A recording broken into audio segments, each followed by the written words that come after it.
Hi ಗೆಳೆಯರೇ, ನಾನು ವರುಣ್. ನಾನು ಇವಾಗ ಖಾಸಗಿ ಕಂಪನಿಯೊಂದರಲ್ಲಿ ಕೆಲಸ ಮಾಡುತ್ತಿದ್ದು, ಬಾಡಿಗೆಗೆ ಬಂದ ನಮ್ಮ ದೂರದ ಸಂಬಂಧಿಕರ ಜೊತೆಗಿನ ಘಟನೆಯನ್ನು ನಾನು ನಿಮಗೆ ಹೇಳುತ್ತೇನೆ. ಮನೆಯಲ್ಲಿ ಅಪ್ಪ, ಅಮ್ಮ, ನಾನು ಮತ್ತು ನನ್ನ ತಮ್ಮ ಇದ್ದೇವೆ. ಇನ್ನು ನಾವು ಶಿವಮೊಗ್ಗದ ಹೊರವಲಯದಲ್ಲಿ ಇರುವುದರಿಂದ ನಾವು ಸಿಟಿ ಕಡೆಗೆ ಹೋಗುವುದು ಕಡಿಮೆ. ನಮ್ಮದೇ ಸ್ವಂತ ಮನೆ ಇದ್ದಿರುವುದರಿಂದ 2 ಅಂತಸ್ತನ್ನು ಇದು ಹೊಂದಿದೆ. ನಾವು ಮೇಲಿನ ಮನೆಯಲ್ಲಿ ಇದ್ದು ಕೆಳಗಿನ ಮನೆಯನ್ನು ಬಾಡಿಗೆ ನೀಡಿದ್ದೇವೆ. ನಮ್ಮ ಮನೆ ಬಾಡಿಗೆಗೆ ಅಷ್ಟಾಗಿ ಯಾರೂ ಬರುತ್ತಿರಲಿಲ್ಲ. ಕೊನೆಗೆ ಉಡುಪಿಯ ಕಡೆಯಿಂದ ಬಂದ ಇಬ್ಬರು ನಮ್ಮ ಪಕ್ಕದ ಮನೆಯಲ್ಲಿ ಇರತೊಡಗಿದರು. ಅವರ ಪೈಕಿ ಒಬ್ಬರ ಹೆಸರು ಆಶಾ ಮತ್ತು ಇವರ ಯಜಮಾನನ ಹೆಸರು ಲೋಕೇಶ್. ಮದುವೆಯಾಗಿ 11 ವರ್ಷ ಬೇರೆ ಊರಲ್ಲಿದ್ದು, ಇವರ ಯಜಮಾನನಿಗೆ ಇಲ್ಲಿಗೆ ವರ್ಗಾವಣೆಯಾಗಿದ್ದಕ್ಕೆ ಸಿಟಿಗೆ ಬಂದಿದ್ದರು. ಈ ಮೊದಲು ಬೇರೆ ಮನೆಯಲ್ಲಿ ಇದ್ದವರು, ಮನೆ ಮಾಲೀಕನ ತೊಂದರೆ ತಾಳಲಾರದೆ ಆ ಮನೆಯನ್ನು ಬಿಟ್ಟು ಕೊನೆಗೆ ನಮ್ಮ ಮನೆ ಬಾಡಿಗೆಗೆ ಬಂದರು. ಇನ್ನು ಲೋಕೇಶ್ ಖಾಸಗಿ ಕಂಪನಿಯಲ್ಲಿ ಕೆಲಸ ಮಾಡುತ್ತಿದ್ದರಿಂದ ಅವನಿಗೆ ಹೆಚ್ಚಾಗಿ ರಾತ್ರಿ ಪಾಳಿ ಇರುತ್ತಿತ್ತು. ಅವರು ಮನೆಯಲ್ಲಿದ್ದು ಮನೆ ಕೆಲಸವನ್ನು ಮಾಡುತ್ತಾ ಇರುತ್ತಿದ್ದರು. ಇವರ ಬಗ್ಗೆ ಹೇಳುವುದಾದರೆ ಅವರು ನೋಡಲು ಅಂದವಾಗಿದ್ದು ಸುಮಾರು 35 ವಯಸ್ಸು ಇರಬಹುದು. ಯಾರು ಬೇಕಾದರೂ ಅವರ ಅಂದ ಚಂದಕ್ಕೆ ಮನಸೊಲುತ್ತಾರೆ. ಹಾಲಿನಂತಹ ಬಣ್ಣ, ಕಮಲದಂತಹ ಕಣ್ಣುಗಳು, ನೋಡಲು ಸ್ವಲ್ಪ ದಪ್ಪ ಇದ್ದರು. ಇವರನ್ನು ಮೊದಮೊದಲಿಗೆ ಸರಿಯಾಗಿ ನಾನು ನೋಡಿರಲಿಲ್ಲ. ಒಂದು ದಿನ ಮೇಲಿನ ಮನೆಗೆ ಕರೆಂಟ್ ಬಿಲ್ ಕಟ್ಟಿ ಅಂತ ಹೇಳೋಕೆ ಹೋದಾಗ ಅವರನ್ನು ಮೊದಲ ಬಾರಿ ಕಂಡು ನಾನು ಬೆರಗಾಗಿದ್ದೆ. ಅವರನ್ನು ಕಂಡ ಮೊದಲ ದಿನವೇ ಹೇಗಾದರೂ ಮಾಡಿ ಆ ಕೆಲಸವನ್ನು ಮಾಡಬೇಕು ಎಂದು ನಿರ್ಧರಿಸಿದ್ದೆ. ಹೀಗೆ ಮೊದಲು ಅವರನ್ನು ಪರಿಚಯ ಮಾಡಿಕೊಂಡ ನಾನು, ಮಹಡಿಯ ಮೇಲೆ ಹೋಗೋದು, ಅಲ್ಲಿಯ ಫೋನ್ನಲ್ಲಿ ಮಾತಾಡುತ್ತಾ ಕೂರುವುದು. ಅವರನ್ನು ನೋಡುವುದು, ಮನೆಯಲ್ಲಿ ಏನೂ ಸಮಸ್ಯೆ ಇಲ್ವಾ, ಎಲ್ಲ ಚೆನ್ನಾಗಿದೆಯಾ, ಏನಾದರೂ ಸಮಸ್ಯೆ ಇದ್ರೆ ಹೇಳಿ ಹೀಗೆಲ್ಲ ಮಾತಾಡಿ ಅವರ ಜೊತೆಗೆ ಫ್ರೆಂಡ್ಶಿಪ್ ಮಾಡಿದ್ದೆ. ಅವರು ಎಲ್ಲೂ ಕೆಲಸಕ್ಕೆ ಹೋಗದೇ ಇರುವುದರಿಂದ ಆಗಾಗ ನಮ್ಮ ಮನೆಗೆ ಬಂದು ಅಮ್ಮನ ಜೊತೆ ಹರಟೆ ಹೊಡೆಯುತ್ತಿದ್ದರು.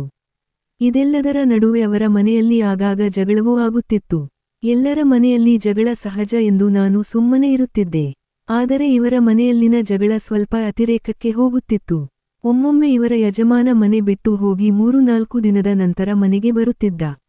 ಹೀಗೆ ಒಂದು ದಿನ ಅವರು ನಮ್ಮ ಮನೆಯಲ್ಲಿ ಮಾತಾಡಬೇಕಾದರೆ ಅವರ ಮನೆಯಲ್ಲಿ ಯಾಕೆ ಜಗಳ ಆಗುತ್ತೆ ಅಂತ ನನಗೆ ಗೊತ್ತಾಗಿತ್ತು. ಅದನ್ನ ಕೇಳಿ ನನಗೆ ಸ್ವಲ್ಪ ಖುಷಿಯೂ ಆಗಿತ್ತು. ಹೀಗೆ ಒಂದು ದಿನ ನಾನು ಮಹಡಿ ಮೇಲೆ ಹೋದಾಗ ಅವರು ಬಟ್ಟೆಯನ್ನು ತೊಳೆಯುತ್ತಿದ್ದರು. ಇದೇ ಹೊತ್ತಿಗೆ ನಾನು ಫೋನ್ ಹಿಡಿದುಕೊಂಡು ರೀಲ್ಸ್ ನೋಡುತ್ತಾ ಮಹಡಿಯ ಕಡೆಗೆ ಹೋಗಿದ್ದೆ. ಹೀಗೆ ಹೋದ ಕೂಡಲೇ ನನಗೆ ಅಷ್ಟೊಂದು ಬೆಳಕಿನಲ್ಲಿ ಅವರ ಸೌಂದರ್ಯವು ಸ್ಪಷ್ಟವಾಗಿ ಕಾಣಿಸುತ್ತಿತ್ತು. ಹೀಗೆ ಆ ಸೌಂದರ್ಯವು ಕಣ್ಣಿಗೆ ಕಟ್ಟಿದಂತೆ ಆಗಿತ್ತು. ಅಲ್ಲದೆ ಕಣ್ಣಿನ ಜೊತೆಗೆ ಮನಸ್ಸಿಗೆ ಮದವನ್ನು ನೀಡುವಂತೆ ಇತ್ತು. ಆ ದೃಶ್ಯ ಅತಿ ಅದ್ಭುತವಾಗಿ ಇದ್ದದ್ದರಿಂದ ನಾನು ಹಾಗೆ ನೋಡುವಾಗಲೇ ಅವರು, ಏನು ನೋಡ್ತಾ ಇದ್ದೀರಾ ಚಿಕ್ಕ ಮಾಲೀಕರು ಎಂದು ನನಗೆ ಕೇಳಿದರು. ಕೂಡಲೇ ನಾನು ವಾಸ್ತವಕ್ಕೆ ಬಂದು ಉತ್ತರಿಸಿದೆ, ಏನಿಲ್ಲ, ಅದು ಅಲ್ಲಿ ಗೋಡೆ ಮೇಲೆ ಇಟ್ಟಿದ್ದೀವಲ್ಲ ಹೂವಿನ ಕುಂಡ, ಅದರಿಂದ ನೀರು ಸೋರುತ್ತಾ ಇದೆ. ಎಲ್ಲಿಂದ ನೀರು ಬೀಳ್ತಾ ಇದೆ ಅಂತ ನೋಡ್ತಾ ಇದ್ದೆ ಎಂದು ಹೇಳಿದೆ. ಕೂಡಲೇ ಅವರು ಉತ್ತರಿಸಿದರು, ಹೌದು ಗೊತ್ತು, ನೀನು ಏನು ನೋಡ್ತಿದ್ದೀಯಾ, ಸೋರುವುದು ಸಹಜ ಅಲ್ವಾ, ಅಷ್ಟು ದೂರದಿಂದ ನೋಡಿದರೆ ಏನು ಕಾಣುತ್ತೆ, ಮುಂದೆ ಬಂದು ನೋಡು ಅಂತ ಹೇಳಿದರು. ಅವರ ಮಾತು ಕೇಳಿ ನನಗೆ ಗಾಬರಿಯಾಗಿತ್ತು. ಅವರು ಹೇಳಿದರು, ಅದು ನೀರು ಜಾಸ್ತಿ ಇದ್ದರೆ ಹೀಗೆ ಆಗುತ್ತೆ, ಆಗಾಗ ಹೊರಗೆ ತೆಗೆದು ಹಾಕ್ತಾ ಇದ್ದಾರೆ. ಆರೋಗ್ಯಕ್ಕೂ ಒಳ್ಳೆಯದು, ಅಂದರೆ ಗಿಡಗಳ ಆರೋಗ್ಯಕ್ಕೂ ಒಳ್ಳೆಯದು ಅಂತ. ಅವರ ಮಾತು ಕೇಳಿ ನಾನು ಸುಮ್ಮನಾಗಿದ್ದೆ.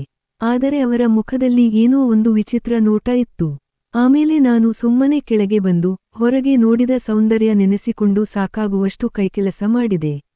ಹೀಗೆ ಆಗೊಮ್ಮೆ ಈಗೊಮ್ಮೆ ಅಂತ ನಮ್ಮ ನಡುವೆ ಬೇರೆ ಮಾತುಗಳು, ವಿಚಿತ್ರ ಮಾತುಗಳು ನಡೆಯುತ್ತಲೇ ಇದ್ದವು. ಅದು ಇಬ್ಬರಿಗೂ ಅರ್ಥ ಆಗುತ್ತಿತ್ತು. ಆದರೆ ಯಾರೂ ಕೂಡ ನೇರವಾಗಿ ಮಾತಾಡುವುದಾಗಲಿ ಕೇಳುವುದಾಗಲಿ ಮಾಡಿರಲಿಲ್ಲ. ಇನ್ನು ನನ್ನ ನಂಬರ್ ಅವರ ಕಡೆ ಮೊದಲಿಂದಲೂ ಇತ್ತು. ಅಲ್ಲದೆ ಅವರು ಫೇಸ್ಬುಕ್ನಲ್ಲಿ ನನಗೆ ಫ್ರೆಂಡ್ ಆಗಿದ್ದರಿಂದ ನಾನು ಆಗಾಗ ಅವರಿಗೆ ಮೆಸೇಜ್ ಎಲ್ಲ ಮಾಡುತ್ತಿದ್ದೆ. ಚಾಟಿಂಗ್ ಅದೆಲ್ಲ ಮಾಮೂಲಾಗಿ ನಡೆದಿತ್ತು. ಇನ್ನು ಈ ನಡುವೆ ಒಂದು ದಿನ ಅವರಾಗಿಯೇ ಬೇರೆ ತರಹದ ಫೋಟೋ ಕಳಿಸಿದರು. ಅದನ್ನ ನೋಡಿ ನನಗೆ ಶಾಕ್ ಎನ್ನಿಸಿದರೂ ಸಹಿತ ನಾನು ಸುಮ್ಮನೆ ನೋಡುತ್ತಿದ್ದೆ. ಆದರೆ ಅದಕ್ಕೆ ಏನು ಎನ್ನುತ್ತಿರಲಿಲ್ಲ. ಇನ್ನು ಅವರ ಮನೆಯಲ್ಲಿ ವಾರಕ್ಕೆ 2-3 ಸಲ ಜಗಳ ಆಗುತ್ತಿತ್ತು. ಅವರ ಯಜಮಾನ ಯಾವಾಗಲೂ ರಾತ್ರಿ ಪಾಳಿಗೆ ಕೆಲಸಕ್ಕೆ ಹೋಗುತ್ತಾನೆ. ತನಗೋಸ್ಕರ ಸಮಯವನ್ನು ನೀಡುವುದಿಲ್ಲ. ಎಲ್ಲಾ ಕಂಪನಿ ಕೆಲಸ ಮುಗಿಸಿ ಬಂದ ಮೇಲೆ ಸಾಕಷ್ಟು ಸಮಯ ರೆಸ್ಟ್ ಮಾಡುತ್ತಾರೆ. ನಾನು ಸಮೀಪ ಹೋದರೆ ಸುಸ್ತು ಅಂತ ಹೇಳ್ತಾರೆ. ಒಂದು ಸರಿ ಮನೆಯಲ್ಲಿ ಹೇಳಬೇಕಾದಾಗ ನಾನು ಕೇಳಿಸಿಕೊಂಡು ನನಗೆ ಲಡ್ಡು ಬಂದು ಬಾಯಿಗೆ ಬಿದ್ದಂತೆ ಆಗಿತ್ತು. ಇನ್ನು ಅವರು ಮನೆಯಲ್ಲಿ ಬಂದಾಗ ಬಟ್ಟೆ ಅಸ್ತವ್ಯಸ್ತವಾಗಿ ಏನಾದರೂ ಕಂಡರೆ ಬಾತ್ರೂಮಿಗೆ ಹೋಗಿ ದೇವರು ಕೊಟ್ಟ ಕೈಯಿಂದ ಆ ಕೆಲಸ ಮಾಡಿ ಸಮಾಧಾನ ಮಾಡಿಕೊಳ್ಳುತ್ತಿದ್ದೆ. ನಾನು ಹಾಗೆ ನೋಡೋದು ಅವರ ಗಮನಕ್ಕೂ ಬಂದಿದ್ದರು ಸಹಿತ ಅವರು ಸುಮ್ಮನೆ ಇದ್ದರು. ಹೀಗೆ ಮನೆಯಲ್ಲಿ ಒಂದು ದಿನ ಊರಿಗೆ ಹೋದಾಗ ನಾನು ಒಂದು ಹಕ್ಕಿಯನ್ನು ಮನೆಗೆ ತಂದು ಭೇಟಿಯಾಡಿದ್ದೆ. ಆದರೆ ಅವತ್ತು ನನ್ನ ಅದೃಷ್ಟ ಚೆನ್ನಾಗಿರಲಿಲ್ಲ. ಅದನ್ನ ಇವರು ನೋಡಿಬಿಟ್ಟಿದ್ದರು. ಅವರೇನಾದರೂ ಮನೆಯಲ್ಲಿ ಹೇಳಿದರೆ ನನ್ನ ಕಥೆ ಅಷ್ಟೇ ಎಂದು ಬಹಳ ಹೆದರಿದ್ದೆ. ಆದರೆ ಅವರು ಸುಮ್ಮನೆ ಇದ್ದರು. ನಾನು ಕೂಡ 1-2 ತಿಂಗಳು ಕಾಲ ಸುಮ್ಮನಿದ್ದೆ. ಆಗ ಒಂದು ದಿನ ಅವರು ಗ್ಯಾಸ್ ಕನೆಕ್ಷನ್ ಮಾಡಲು ನನಗೆ ಬರುವಂತೆ ಹೇಳಿದರು. ನಾನು ಅವರ ಮನೆಗೆ ಸಾಯಂಕಾಲ 7ರ ಹೊತ್ತಿಗೆ ಹೋದೆ. ಅಂಕಲ್ ಆಫೀಸಿಗೆ ಹೋಗಿದ್ದರು. ಆಗ ಅವರು ಯಾರಾದರೂ ಕಾಲೇಜಿನಲ್ಲಿ ಇದ್ದಾರೆ ಎಂದು ಕೇಳಿದಾಗ ನನಗೆ ಶಾಕ್ ಆಯಿತು. ನಾನು ಯಾರಿಲ್ಲ ಎಂದು ಹೇಳಿದಾಗ ಅವರು ಮೊನ್ನೆ ಯಾರನ್ನೂ ಕರೆದುಕೊಂಡು ಬಂದ ಹಾಗೆ ಇತ್ತು ಅಂತ ಹೇಳಿದರು. ನಾನು ಏನಿಲ್ಲ ಹಾಗೆ ಫ್ರೆಂಡ್ ಅಷ್ಟೇ ಅಂತ ಹೇಳಿದೆ. ಆದರೆ ನಾನು ಬೇರೆ ಏರಿಯಾದಲ್ಲಿ ಇದ್ದ ಹಣ ಕೊಟ್ಟರೆ ಸಿಗುತ್ತಿದ್ದ ಹಕ್ಕಿಯನ್ನು ತಂದು ಭೇಟಿಯಾಡಿದ್ದೆ. ಆಗ ಅವರು ಮೊನ್ನೆ ಬಂದಿದ್ದು ನಿನ್ನ ಫ್ರೆಂಡ ಅಂತ ಕೇಳಿದರು. ನಾನು ಹೆದರುತ್ತಾ ಹೌದು ಅಂತ ಹೇಳಿದಾಗ ಅವರು ನಗುತ್ತಾ ಸುಮ್ಮನಿದ್ದರು. ನಾನು ಯಾಕೆ ಎಂದಾಗ ಅವರು ಏನಿಲ್ಲ ಎಂದರು. ನಾನು ಪರವಾಗಿಲ್ಲ ಹೇಳಿ ಎಂದಾಗ ಅವರು ನಾನು ಮೊದಲು ಅದೇ ಏರಿಯಾದಲ್ಲೇ ಮನೆ ಮಾಡಿಕೊಂಡಿದ್ದೆ ಎಂದರು. ಆ ಹಕ್ಕಿಯ ಬಗ್ಗೆ ನನಗೆ ಚೆನ್ನಾಗಿ ಗೊತ್ತು. ಎಷ್ಟು ದುಡ್ಡು ಕೊಟ್ಟೆ ಅಂತ ಕೇಳಿದಾಗ ನನಗೆ ಶಾಕಾಗಿ ಬಿಟ್ಟಿತು. ಇವರೇನಾದರೂ ಮನೆಯಲ್ಲಿ ಇದನ್ನ ಹೇಳಿದರೆ ಮನೆಯಿಂದಲೇ ನನ್ನ ಹೊರಗೆ ಹಾಕುತ್ತಾರೆ. ಬೇರೆ ಯಾವುದಾದರೂ ಕಾಲೇಜಿನದ್ದು ತಂದಿದ್ದರೆ ಪಾರಾಗಬಹುದಿತ್ತು. ಇಂತಹ ತಂದು ಭೇಟಿಯಾಡಿದು ಗೊತ್ತಾದರೆ ನನ್ನ ಮನೆ ಬಿಟ್ಟು ಹೊರಗೆ ಹಾಕ್ತಾರೆ ಎಂದು ಮನಸ್ಸಲ್ಲೇ ಯೋಚಿಸುತ್ತಾ ಮುಖ ಸಪ್ಪೆ ಮಾಡಿದ್ದೆ. ಕಣ್ಣೀರು ಕಣ್ಣಲ್ಲಿ ಬಂದರು ಸಹ ಅಳುವಂತೆ ಇರಲಿಲ್ಲ. ಆಗ ನಾನು ಕೂಡಲೇ ಏನು ಮಾಡಬೇಕು ಅಂತ ಗೊತ್ತಾಗಲಿಲ್ಲ. ಇವರ ಬಾಯಿ ಮುಚ್ಚಿಕೊಂಡಿರಬೇಕು ಎಂದರೆ ಇವರಿಗೆ ದುಡ್ಡು ಕೊಡಬೇಕು ಅಂತ ನಿರ್ಧಾರ ಮಾಡಿದೆ. ಆಗ ನಾನು ನಿಮಗೆ ಎಷ್ಟು ದುಡ್ಡು ಬೇಕು ಹೇಳಿ, ಆದರೆ ಈ ವಿಷಯ ಹೇಳಬೇಡಿ ಅಂತ ಅವರಿಗೆ ಕೇಳ್ತಾ ಇದ್ದೆ. ಅವರು ನಿಮ್ಮ ಮನೆಯವರೆಲ್ಲ ಒಳ್ಳೆಯವರು, ನೀನು ನೋಡಿದರೆ ಅಂತ ಅದು ಇದು ಅಂತ ಹೋಗಿ ಮುಗಿತಾ ಇದ್ರು. ಅವರ ಮಾತನ್ನು ಕೇಳಿ ಕೇಳಿ ನನಗೆ ಸಿಟ್ಟು ಬಂದು ಇವರನ್ನು ಬಾಯಿ ಮುಚ್ಚಿಸೋಕೆ ಇರುವುದು ಒಂದೇ ದಾರಿ ಅಂತ ಯೋಚಿಸಿದೆ. ಹಿಂದೆ ಮುಂದೆ ನೋಡದೆ ಒಂದು ಕ್ಷಣದಲ್ಲಿ ನೇರವಾಗಿ ಮುತ್ತಿದೆ. ಆಗ ಅವರು ಸಿಟ್ಟಿನಿಂದ ಏನಿದು, ಏನು ತಿಳ್ಕೊಂಡಿದ್ದೀಯಾ ಎಂದು ಕೇಳಿದರು. ಆಗ ನಾನು ಸುಮ್ಮನಿದ್ದೆ. ಆಗ ಅವರು ಮತ್ತೆ ನಿಮ್ಮ ಅಪ್ಪ ಅಮ್ಮನಿಗೆ ಹೇಳ್ತೀನಿ ಅಂತ ಹೇಳಿದರು. ಹೀಗೆಲ್ಲ ಮಾಡ್ತೀಯಾ ಎಂದು ಸಿಟ್ಟಿನಿಂದ ಕೇಳ್ತೊಡಗಿದರು. ಆಗ ನಾನು ನೋಡು ನೀನು ಅಂದರೆ ಏನೋ ಒಂಥರ ಎಂದು ಹೇಳಿದೆ. ಆಗ ಅವರು ಹಾಗಾದರೆ ಅಂತ ಹೇಳಿದರು. ನೀವು ಇಲ್ಲಿಗೆ ಬಂದಾಗಿನಿಂದ ಆ ಕೆಲಸ ಮಾಡಬೇಕು ಅಂತ ಯೋಚನೆ ಇತ್ತು. ಆದರೆ ನನಗೆ ಧೈರ್ಯ ಇರಲಿಲ್ಲ. ಇವತ್ತು ನೀವು ಮೊನ್ನೆ ನಡೆದ ವಿಷಯ ಮನೆಯಲ್ಲಿ ಹೇಳ್ತೀನಿ ಅಂದಾಗ ನನಗೆ ಭಯವಾಗಿ ಎಲ್ಲ ಹೇಳ್ತಾ ಇದ್ದೀನಿ ಅಂತ ಹೇಳಿದೆ. ಆಗ ಅವರು ಗ್ಯಾಸ್ ಕನೆಕ್ಷನ್ ಕೊಟ್ಟು ಒಳಗೆ ಬಾ ಅಂತ ಹೇಳಿದರು. ಹೀಗೆ ನಾನು ಅಲ್ಲಿಗೆ ಹೋದಾಗ ಅವರು ರೆಡಿಯಾಗಿ ಕೂತಿದ್ದರು. ನಾನು ಅಲ್ಲಿಯೇ ಏಕಾಂತದಲ್ಲಿ ಆ ಕೆಲಸವನ್ನು ಮಾಡಿಬಿಟ್ಟೆ.